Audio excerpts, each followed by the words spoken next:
오늘 하나님께서 우리에게 주신 말씀은 신약성경 야고보서 1장 12절로 18절의 말씀입니다. 야고보서 1장 12절로 18절의 말씀입니다. 제가 봉독합니다. 시험을 참는 자는 복이 있나니 이는 시련을 견디어낸 자가 주께서 자기를 사랑하는 자들에게 약속하신 생명의 면류관을 얻을 것이기 때문이라. 사람이 시험을 받을 때 내가 하나님께 시험을 받는다 하지 말지니 하나님은 악에게 시험을 받지도 아니하시고 친히 아무도 시험하지 아니하시느니라. 오직 각 사람이 시험을 받는 것은 자기 욕심에 끌려 미혹됨이니 욕심이 잉태한즉 죄를 낳고 죄가 장성한즉 사망을 낳느니라. 내 사랑하는 형제들아, 속지 말라. 온갖 좋은 은사와 온전한 선물이 다 위로부터 빛들의 아버지께로부터 내려오나니 그는 변함도 없으시고 회전하는 그림자도 없으시느니라. 그가 그 피조물 중에 우리로 한 첫 열매가 되게 하시려고 자기의 뜻을 따라 진리의 말씀으로 우리를 낳으셨느니라. 아멘. 우리는 오늘날 소비가 미덕이라고 얘기하는 시대를 살고 있습니다.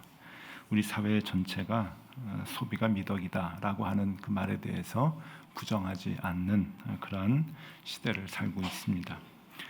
아마 소비가 미덕 차원을 넘어서 소비를 꿈꾸는 사회를 살고 있는지도 모르겠습니다. 많은 사람들의 마음을 조사해 보면은 소비를 할 때 행복을 느낀다고 합니다. 저도 그렇고 여러분들도 그렇고 이 부분에서 아마 다 포함되어 있는 그러한 그 모습이지 않을까 생각이 듭니다. 그래서 현대 사회는 소비가 곧 행복과도 같이 이렇게 동의어로 여겨진답니다. 소비는 행복이다. 같은 언어로 느껴진다는 거죠. 이 소비는 곧 행복이다라고 하는 이 소비와 행복이 동의어가 된 데는 한 100년 전부터라고 얘기를 합니다. 1920년대 미국의 사회가 풍요로워지면서 아주 걷잡을 수 없이 풍요로워졌다고 얘기하는데, 그러면서 광고업계라고 하는 것이, 광고라는 것이 생겨납니다. 이 광고가 생겨나면서 광고업계에 종사하는 사람들이 많아지면서 의도적인 선전을 통해서 소비는 행복이다라고 하는 등식을 만들었다고 합니다.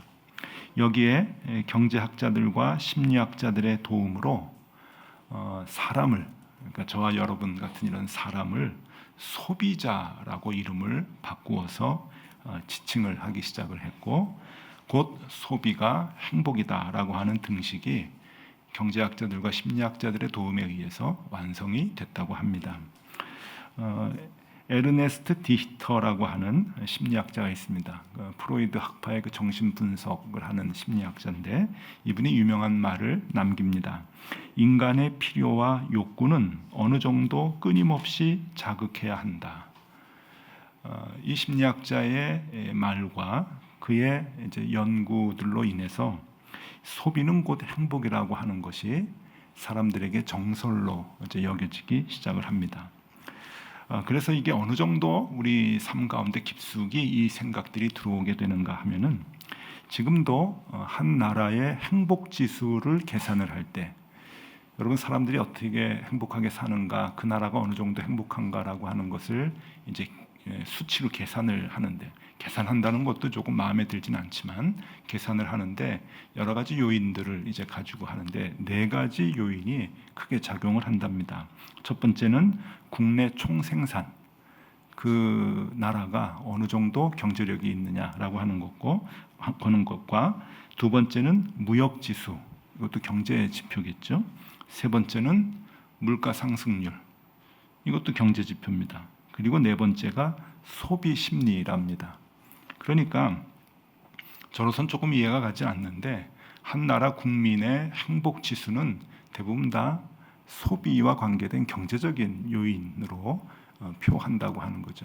그러니까 무엇을 얘기하려고 하는가 하면은, 소비가 곧 행복이라고 하는 그 등식이 우리의 삶에 이렇게 여과 없이 그대로 지금 들어와 있다고 하는 겁니다. 우리가 흔히 얘기하는 아메리칸 드림 많이 들어왔습니다. 이 아메리칸 드림이 거진 한 단어같이 그렇게 이제 여겨지게 되는데, 아메리칸 드림이 뭡니까? 이 추상적인 개념 같은데 구체적인 개념이랍니다. 미국 사람들도 아메리칸 드림을 얘기를 하는데, 미국 사람들이 얘기하는 아메리칸 드림은 세 가지 요소가 충족이 될 때 아메리칸 드림을 얘기한답니다. 그 첫 번째가 은행의 잔고입니다. 두 번째, 자동차 브랜드라고 합니다.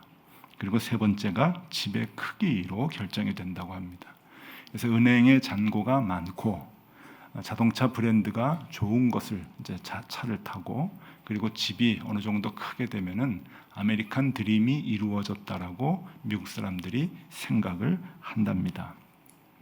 그러면 이것은 한 100년 전부터 소비가 곧 행복이다라고 생각을 많이 하게 되는데, 이게 100년 전에 미국에서 만든 사상인가? 근데 그렇지 않습니다. 따지고 보면 옛날부터 동서고금을 막론하고 인간의 관심은 늘 고정되어 있었습니다. 그래서 이 동양에서도 인간의 관심은 세 가지다라고 철학자들이 얘기를 했죠. 그 인간의 끊임없는 옛부터 있었던 관심이 뭔가 하면은, 첫 번째는, 여러분 관심하고 한번 비교를 해보세요. 첫 번째가 무엇을 먹는가입니다.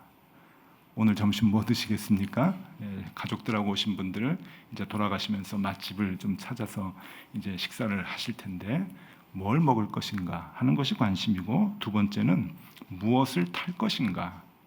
옛날에는 말을 탈 것이냐, 가마를 탈 것이냐, 가마는 어떤 가마를 탈 것이냐, 그런 생각을 했다면, 요즘은 내가 무슨 자동차를 타고 다닐까, 또 다음에 차를 바꾸면 무슨 차로 탈까라고 하는 게 큰 관심거리랍니다. 그리고 세 번째는 어디에 살 것인가. 옛날에는 초가집에 사는 사람이 기와집에 살고 싶었지만, 요즘은 더 큰 집, 또 어느 장소, 어느 지역, 이런 거를 생각을 하면서 어디에 살고 싶은가 하는 것이 관심이라는 겁니다. 그래서 무엇을 먹는가, 무엇을 타는가, 어디에 사는가라고 하는 것이 인류의 역사적인 보편적 관심이었다라고 하는 거죠. 그러니까 지금 여러분들이 내가 뭘 먹으면 좋겠나, 맛있는 게 어디 있나, 내가 다음에 차를 바꾸면 뭘 탈까, 또 이제 다음에 집을 사거나 구하면은 어디에 내가 살면 좋을까, 어느 아파트가 좋을까, 그 단독주택이 좋을까, 이런 거에 온통 관심이 있으시다고 한다면 역사적 인류의 보편적 생각에 충실하신 겁니다. 쭉 그렇게 이제 생각을 해온 거죠. 100년 전에 미국 사람들이 만든, 좀 물건을 많이 팔려고 만든 사상이 아니라, 그건 옛날부터 인류가 갖고 있었던 그러한 마음이라고 하는 겁니다. 그러면 이런 인간의 역사적으로 보편적인 관심에 충실하게 우리가 살아가고 있는데, 그것이 잘못된 것인가 하는 겁니다. 이게 죄인가? 이게 잘못된 것일까? 이게 나쁜 것일까? 하는 생각을 해보자는 것이죠. 성경은 뭐라고 그것을 얘기하는가 하면은, 잘못됐다, 잘됐다라고 하는 이야기보다는 우리 인간들이 그동안 갖고 왔었던 보편적 관심에 대해서 하나님은 정확한 표현을 하자면 우려를 표하고 계십니다. 이게 정확한 표현일 겁니다. 우려를 표한다. 왜 그런가 하면은, 이런 모든 관심은 인간의 욕심을 기반으로 나타나는 현상들이기 때문에 그런 겁니다. 기본 욕구하고는 다릅니다. 기본 욕구는 내가 생존을 위해서 먹어야 살지 하면서 먹을 거를 찾는 거지만, 내가 뭘 먹을까, 뭐 어디가 더 맛있나, 이것을 생각을 하는 것은, 또 그것을 위해서 좋은 차를 타고 좋은 집에 살기 위해서 내가 노력하는 것은 인간의 욕구가 아니라 욕심에 기반한 생각이기 때문에, 이 욕심이 하나님의 생각과 반대의 개념이라고 하는 것을 얘기해 줍니다. 성경은 늘 그것을 우리에게 강조를 하죠. 성경 구절 몇 개, 한두 개를 소개해 드리면은, 잠언 28장 25절의 말씀입니다. 욕심이 많은 자는 다툼을 일으키나 여호와를 의지하는 자는 풍족하게 되느니라. 이 잠언의 문장 배열은 언제나 반대, 양쪽의 반대 개념을 가지고 우리에게 설명을 해줍니다. 세상의 쪽과 하나님의 쪽을 같이 설명을 하죠. 그게 이제 잠언 전체의 문장의 그 형식인데, 이 잠언 28장 25절에도 역시 같은 형태로 우리에게 설명을 해줍니다. 욕심이 있는 쪽과 하나님의 쪽이 반대 개념이라고 하는 거예요.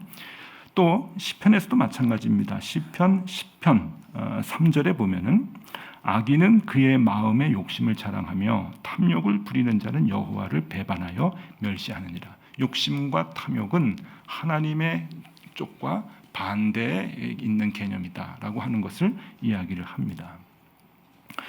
그러면 왜 욕심은 하나님과 반대의 개념일까라고 하는 겁니다. 그것은 하나님을 의지하는 것은 하나님이 주시는 것에 만족하는 삶을 말하기 때문입니다. 굉장히 중요한 것을 성경 우리에게 늘 얘기를 해주죠. 하나님이 주시는 것에 만족하지 못하고 더 바라는 것, 그것을 욕심이라고 정의를 합니다. 하나님이 이미 우리에게 많은 것을 주셨고 또 많은 것을 누릴 수 있도록 해주셨는데 이거 가지고는 안 됩니다. 더 주셔야 됩니다. 이것이 욕심이라는 겁니다. 그 개념을 하나님께서는 40년 동안 이스라엘 백성들에게 가르쳤는데 그것을 광야라고 하는 곳에서 시청각 교육을 통해서 가르쳐 주셨습니다. 거기서 동원된 교보제가 만나라고 하는 거죠. 하나님이 만나를 주셔서 인간들을 먹이셨습니다. 그 만나는 어떤 사람들은 이렇게 해석을 합니다. 모든 사람들은 다 평등해야 된다라고 해석을 해요. 하나님이 모든 사람에게 다 똑같은 음식을 주셔서 똑같이 먹게 하기 때문에 평등한 교훈을 우리에게 주는 거라고 얘기하지만, 평등보다는 만족하라고 하는 것을 가르치는 겁니다. 하나님께서 먹이시고 하나님께서 채워주시기 때문에 너희들은 욕심 부리지 말고 만족하며 살아라 라고 하는 것을 만나를 통해서 40년 동안 반복해서 가르치는 것이죠. 왜 우리는 우리의 욕심보다 하나님을 더 신뢰해야 할까? 그것은 우리를 행복하게 해주는 가장 좋은 것들은 하나님으로부터 나오기 때문에 그렇습니다.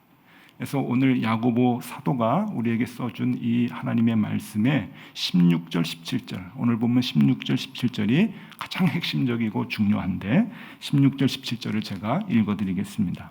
내 사랑하는 형제들아 속지 말라. 이 속지 말라는 것은 세상 것으로 채워야, 은행에 잔고가 많아지고 좋은 차를 타고 좋은 집에 살아야 행복하게 된다고 하는 세상 사람들이 만들어 놓은 그 공식을, 그 생각에 속지 말라고 하는 거예요. 형제들아 속지 말라. 온갖 좋은 은사와 온전한 선물이 다 위로부터 빛들의 아버지께로부터 내려오나니 그는 변함도 없으시고 회전하는 그림자도 없으시느니라. 모든 것을 다, 가장 좋은 것들은 하나님이 주신다. 하나님이 우리에게 주시기 때문에 그것을 누리며 살 수 있어야 된다라고 하는 거죠. 그 가치를 볼 수 있어야 된다는 겁니다. 그래서 맨 마지막 부분, 17절 마지막 부분은 하나님은 변함이 없으시고 예나 지금이나 그 가치의 기준이 늘 불변하다라고 하는 것을 더불어 이제 강조하는 것이죠. 그러기에 욕심을 없애라고 하는 것은 하나님께 만족하라고 하는 겁니다. 왜냐하면 하나님께 만족하는 것이 하나님이 제일 좋은 것을 주신다고 하는 것을 아는 것이기 때문에 그렇죠. 그것을 믿는 것입니다. 그래서 하나님께 만족함이 없는 사람은 여러분 단언컨대 그 무엇에도 만족을 느끼지 못합니다. 가장 좋은 것을 보지 못하고 만족을 못하는데 가장 좋은 것보다 이 세상에서 구할 수 있는 것은 더 못한 거거든요. 그러니까 그것을 취하고서는 만족을 누리지 못하는 거죠. 이게 원리입니다. 가장 좋은 것은, 온전한 것은, 우리를 행복하게 해주는 온전한 것은 하나님이 주신다고 하기 때문에 그 하나님이 주시는 것을 모르고, 그 가치를 모르고 제껴놓고 세상 것을 찾을 때 우리의 부족함, 우리의 그 불행함을 어느 것으로도 채울 수 없다고 하는 겁니다. 그래서 은행에 잔고가 많아도, 좋은 차를 타도, 큰 집에 살아도 아메리칸 드림은 이루지 못합니다. 여러분 저도 아메리카, 미국에 가끔 가거든요. 가면은 저를 그냥 가만히 안 둡니다. 여기저기 교회에서 설교도 해달라고 그러고 집회도 해달라고 그러고 많은 교인들하고 만납니다. 그러면은 아메리칸 드림을 이루기 위해서 미국에 가신 분들이 참 많은데 아메리칸 드림을 이뤘다고 얘기하는 분은 한 분도 만나지 못했습니다. 정말입니다. 아메리칸 드림을 이뤘다고 얘기하는 사람들은 옆에 사람이 얘기해 주는 거예요. 그 사람의 은행 잔고와 그 사람이 무슨 차를 타고 다니고 그 사람이 집이 어느 정도 크고 이걸 보면서 저 사람은 아메리칸 드림을 이룬 사람이라고 그 얘기는 하도 많은데 정작 본인이 아메리칸 드림을 이뤘다라고 얘기하는 사람 못 봤습니다. 오히려 속상합니다. 애들 교육 때문에 왔는데 다 망가졌습니다. 이런 사람들이 훨씬 더 많죠. 열심히 일해가지고 돈을 좀 벌어봤지만 행복하지는 않습니다. 가정은 다 깨졌습니다. 별 얘기를 다 듣습니다. 세상의 것을 다 채우려고 해도 그것으로 우리가 행복을 얻을 수는 없다는 이야기죠. 그래서 하나님이 주시는 것을 제쳐놓고 다른 것을 찾을 때 우리의 삶은 뒤틀리게 되어 있습니다. 제가 점잖게 얘기해서 뒤틀린다 그러지 성경은 오늘 15절에 보니까 사망에 이른다고 얘기하죠. 하나님을 제껴놓고 세상 것을 찾는 것을 욕심이라고 얘기하는데 그 욕심이 이렇게 커져나가면 사망에 이르게 된다. 분명히 얘기합니다. 그것을 야고보 사도는 시험이라고 표현합니다. 시험. 그러니까 하나님을 제껴놓고 하나님 주시는 것으로 만족하지 못하고 하나님 제껴놓고 세상의 것을 찾으려고 하는 그 삶은 뒤틀리게 되는 것이고 그것이 시험이라고 하는 거예요.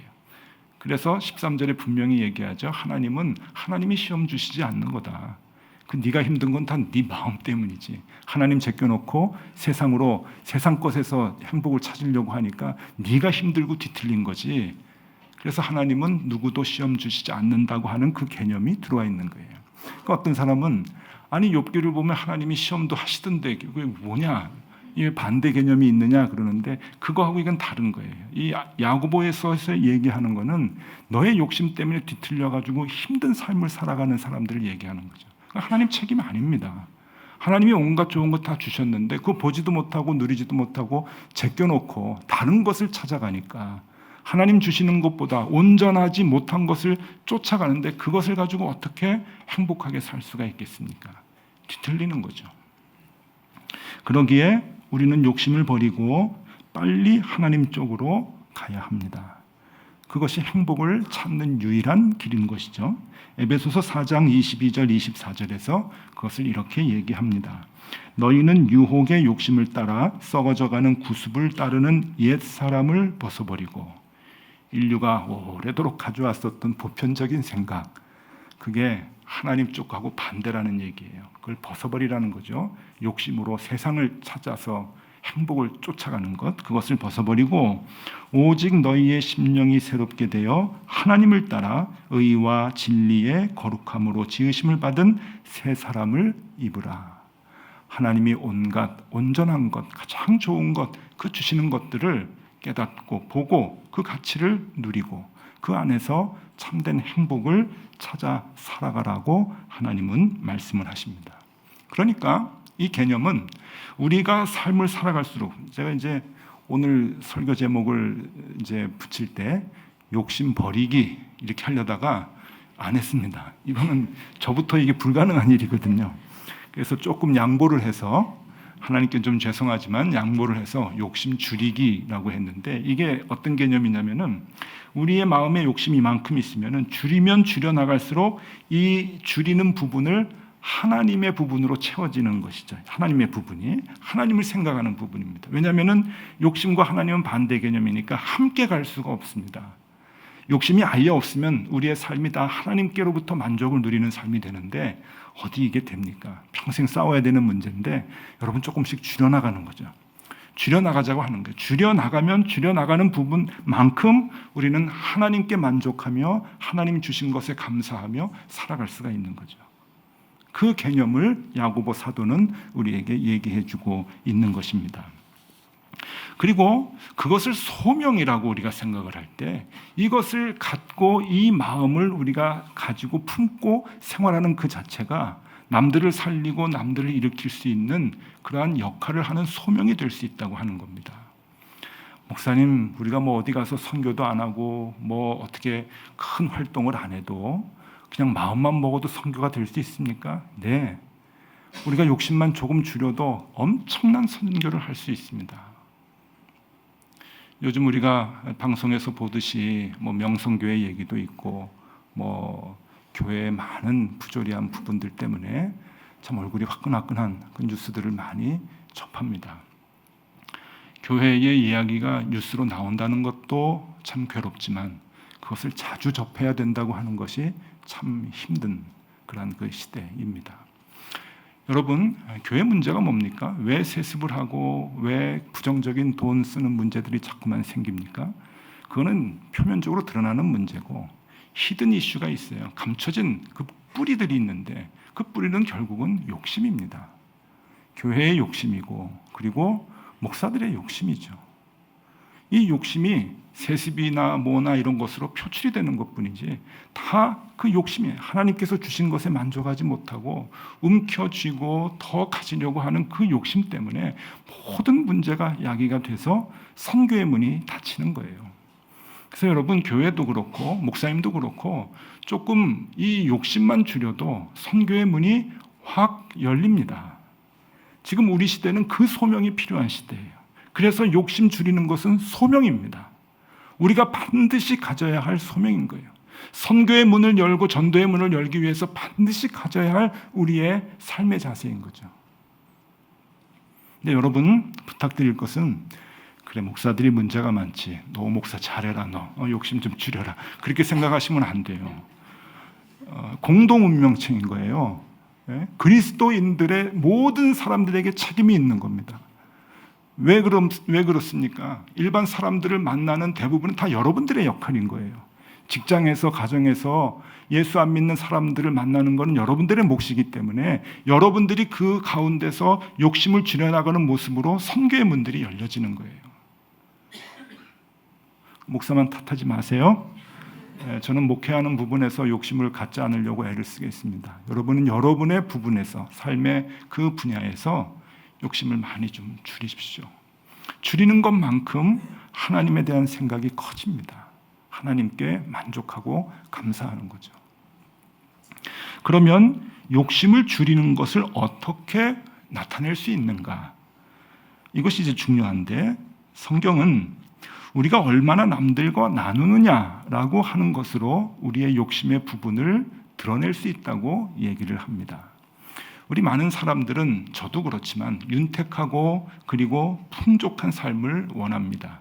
하나님도 우리에게 윤택하고 풍족한 삶을 주시겠다고 약속을 하는데 조건이 있습니다. 그 조건이 뭔가 하면은 잠언 11장 24절 25절에서 분명하게 우리에게 얘기해 주시는데, 흩어 구제하여도 더욱 부하게 되는 일이 있나니 과도히 아껴도 가난하게 될 뿐이니라. 구제를 좋아하는 자는 풍족하여질 것이요 남을 윤택하게 하는 자는 자기도 윤택하여지리라. 하나님 말씀입니다. 하나님 말씀입니다. 하나님 말씀은 정확하죠. 여러분이 풍족해지고 싶으십니까? 윤택한 삶을 살고 싶으십니까? 풍족하고 윤택한 건 하나님이 주시는 거죠. 그래서 우리가 그 삶으로 행복을 누리게 되는데 그 조건으로 남들에게 베풀라고 하는 겁니다. 내가 욕심이 많이 없어졌습니다, 하나님. 그러면 하나님은 몰라요. 그거 어떻게 알아요? 너 욕심이 좀 없냐?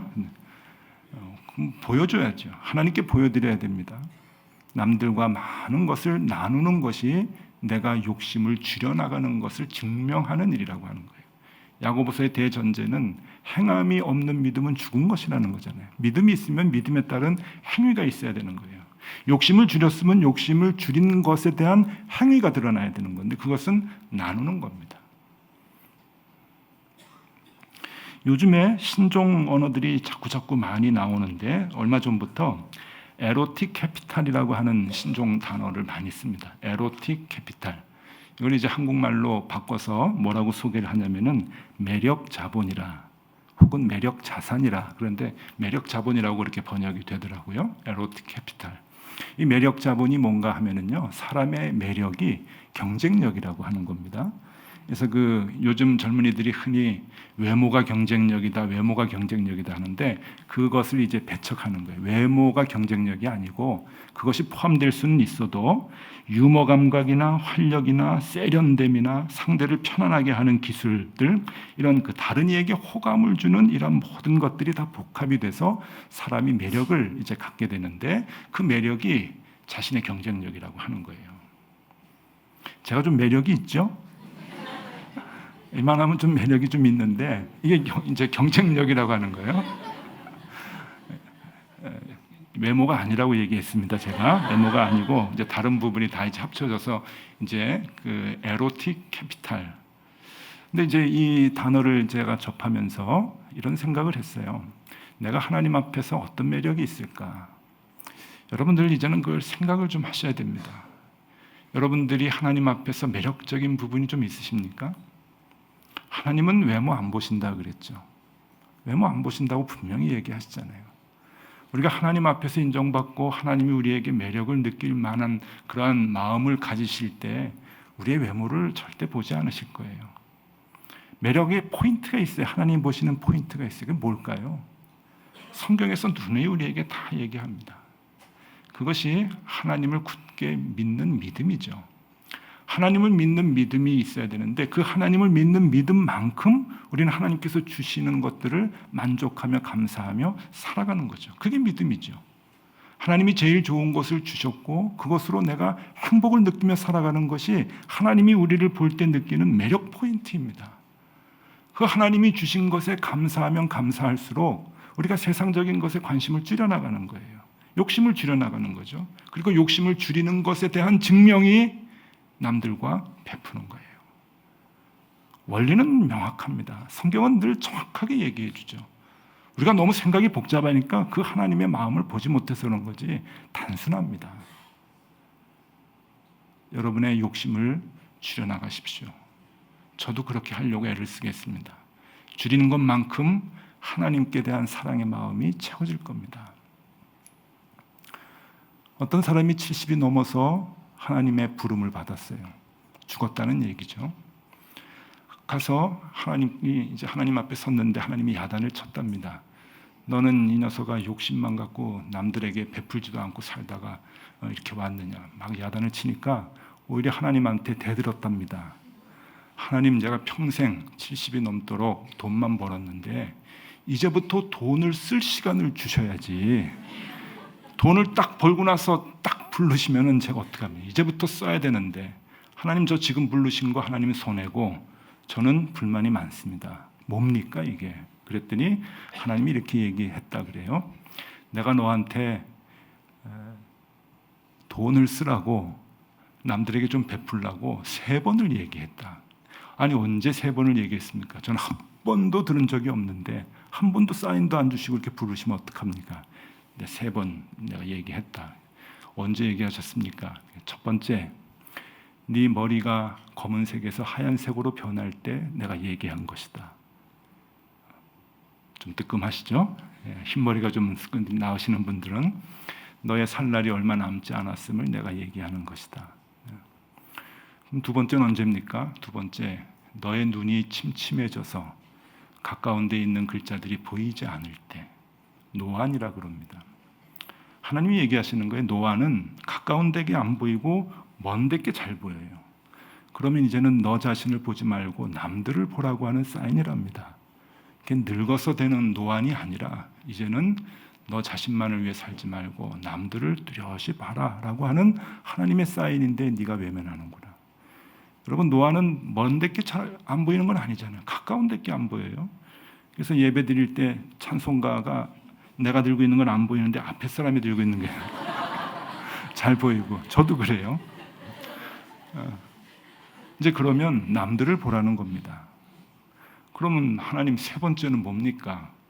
3번째는 네가 무슨 일을 할 때 막 젊었을 때하고는 다르게 숨이 차고 조금만 일을 해도 막 마음이 막 벅차고 몸이 따라가지 않으면 그것은 네가 죽을 날이 얼마 남지 않았다고 하는 사인이다. 베풀며 살아라라고 하는 하나님의 음성이라는 겁니다. 여러분, 셋 중에 하나가 걸리시면 이제부터 베풀며 사셔야 됩니다. 나중에 쓸 시간 따로 두는 거 아닙니다. 하나님은 우리에게 늘 그렇게 얘기하시죠. 이게 이제 이스라엘 사람들의 지혜 책에 나와 있는 건데 울림이 있어요. 우리가 어떻게 살아가야 하는가. 여러분 오늘 이 예배의 이 설교의 말씀이 여러분들의 삶에 부담이 되지 않고 여러분들이 올바른 삶을 사는 하나님의 음성으로 들리면 좋겠습니다. 그렇게 사셔야 돼요.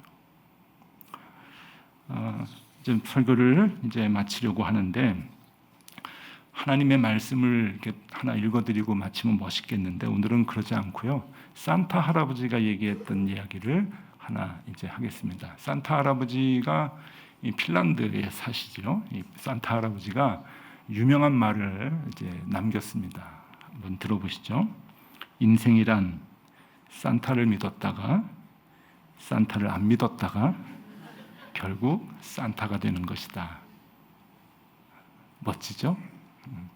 여러분 모두 산타가 되셔서 어딜 가시든지 가족들에게나 주변 사람들에게나 하나님의 모습을 보여주는 그 역할을 감당하는 하나님께서 우리에게 주신 그 소명을 잘 실천하는 우리 교우들이 다 되실 수 있기를 소망합니다. 기도하겠습니다.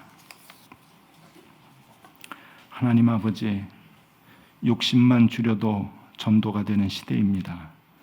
우리에게 아직 욕심이 많은 것은 주님의 공급을 믿지 못하기 때문입니다.